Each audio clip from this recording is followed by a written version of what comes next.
另外來看，在屏東，這警方呢也來擴大處理假毒塞車。在李港這分局是連續2天查到3件。另外在內部這方面呢，嘛有民眾是借這安徽他邊騎車，互人甲砸落來。警方是表示講，會閣針對這重點的路段，也閣有高風險的時段來加強巡邏。我熄火！我熄火！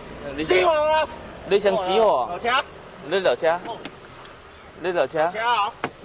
2名警察要求駕駛落車，一個背稱，一個摕番薯水封閉。2、5早起，屏東高手警方擴大臨檢，發現紅色轎車頂懸3人，敢若有食毒，遂要求駕駛路邊停車。落尾佇車頂敲到依托米字毒品1.27公克含食毒的工具，3人初步檢驗攏有毒品反應。45年厝姓王的查甫人，閣有骨條條罪通緝，全部移送屏東地檢署偵辦。支援我一下，我來賣單啦。 2時暗時，九如警方執行勤務時，發現姓楊的查甫人騎機車無開大燈，甲砸落來發現依托米字分彈3粒，含尖頭11支。李港分局連續2天大處理，就抓到3件假毒塞車的案件。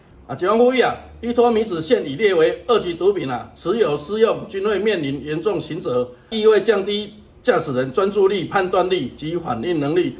易造成交通事故。另外，2、5暗時，內部分局2名警察巡邏時，看到一台奧多巴的衝紅燈，警方要求駕駛檢查，查甫人無願意配合，煞對身軀頂落一包白色的物件。警方甲抓起來做檢驗，發現有毒品反應。白色的物件就是安非他命，最後將這名查甫人依照毒品罪、公共危險罪移送法辦。因為那個人有想要逃，然後2個腳就把他拉住，也應該以為平常打被滅掉。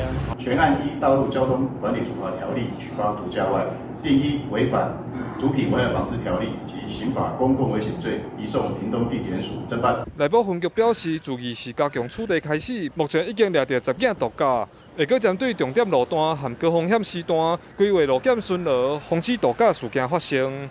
記者柯明哲，屏東報道。